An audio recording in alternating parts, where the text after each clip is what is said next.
Será que existem pessoas que perderam a alegria de estar na igreja? Existem. Eles são conhecidos como os desigrejados. E é sobre esse tema que nós vamos falar a partir de agora.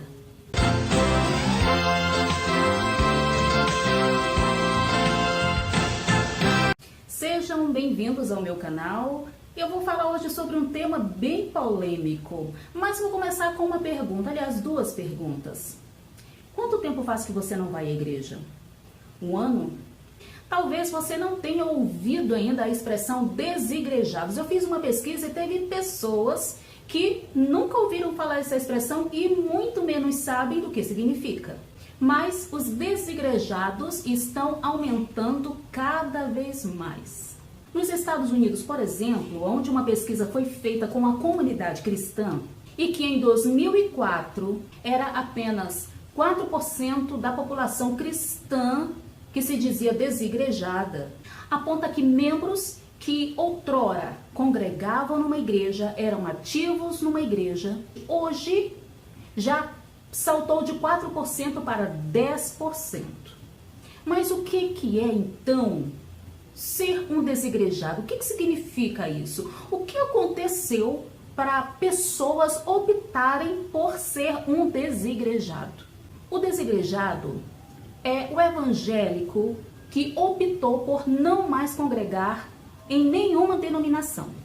Porém, ele se identifica como um cristão, um evangélico, um servo de Deus. O desigrejado é uma pessoa que é convicta de sua fé, não é um desviado, é alguém que optou porque ele teve motivações que o levaram a escolher não congregar mais em igreja nenhuma.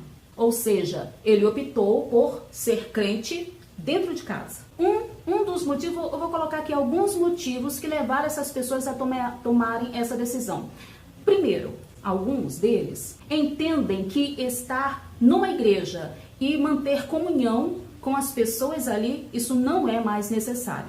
Alguns deles não gostam muito dessa nomenclatura desigrejado, porque eles se identificam como também pertencentes à igreja. E como igreja eles podem continuar adorando a Deus sem precisarem de um templo para fazer isso. De acordo com o IBGE, eu fui verificar isso, aqui no Brasil são mais de 4 milhões de pessoas declaradas que não pertencem a igreja nenhuma, são os chamados cristãos sem religião e que se recusam a congregar numa igreja, ou seja, aquela que tem um local físico, que tem um pastor, que tem membros. E esse novo fenômeno que nós estamos tendo nessa presente época, ela já foi matéria na Christianity Today, na revista Época também, na Folha de São Paulo e em outras revistas.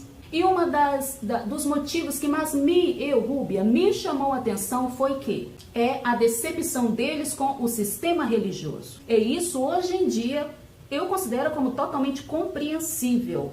E note bem, o que pode ser compreensível não quer dizer que seja totalmente aceitável. Que preste atenção. Quando nós vemos escândalos dentro da igreja com pastores, isso é decepcionante. Quando vemos dentro de uma igreja doutrinas de homens sendo colocadas como se fossem doutrinas de Deus e quem não aceitá-las está excluído, isso é decepcionante. Quando vemos uma nova família chegando na igreja e logo no mês seguinte aquela família já é líder dentro da igreja porque tem uma condição financeira melhor, isso também é decepcionante. Quando líderes de igreja se divorciam uma vez, duas vezes, três vezes e continuam sendo líderes, isso é decepcionante. A reunião para cultuarmos ali dentro do templo é um momento, eu vejo assim, de um maior confronto para todos os que estão ali. Por quê? Porque se eu olhar para o meu irmão do lado, eu sei que ele tem problemas seríssimos. Se eu olhar para o irmão do outro lado, eu sei que ele não gosta de gente pobre. Se eu olhar para o irmão que está atrás de mim, eu sei que ele é uma pessoa que gosta de disseminar contenda no meio dos irmãos. Se eu olhar para o irmão que está mais à frente, eu sei que é aquele irmão, aquela irmã que não permite que ninguém mais entre no seu grupinho. Só que aí eu olho para Jesus. E quando eu olho para a vida de Jesus, eu vejo que ele só ficava sozinho quando ele se retirava para orar. Mas que fora disso, ele elegeu 12 amigos, 12 discípulos, 12 seguidores que estavam com ele o tempo todo. E olhe só, quando a gente vai estudar a vida de quem eram esses discípulos, a gente se decepciona outra vez. Jesus também era aquele que gostava de estar no meio das multidões. Ele sempre estava na sinagoga ensinando, por mais que dentro da sinagoga estivessem ali os fariseus, escribas, príncipes do povo, com o intuito de arranjarem algum defeito em Jesus para poder acusá-lo de alguma coisa. Ou seja, eu pude verificar que boa parte dos ditos desigrejados ou sem denominação estão fora da igreja por decepção mesmo. E isso serve de alerta para as nossas lideranças hoje em dia.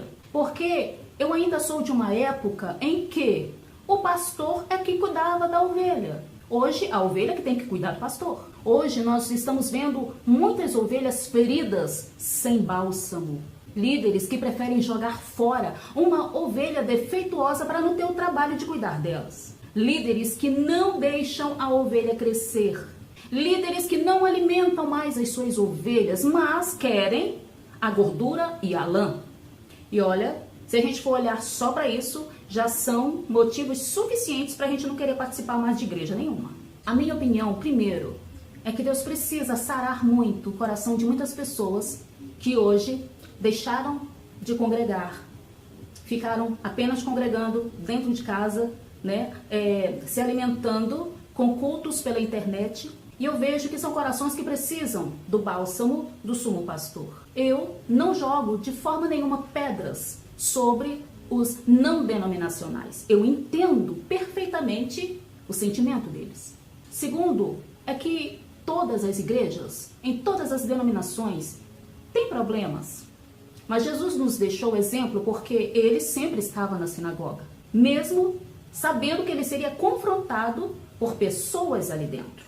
Então, se servir a minha sugestão para você que está sem denominação no momento, mas que é pertencente à igreja de Jesus aqui na terra, procure uma igreja que você possa se identificar com ela.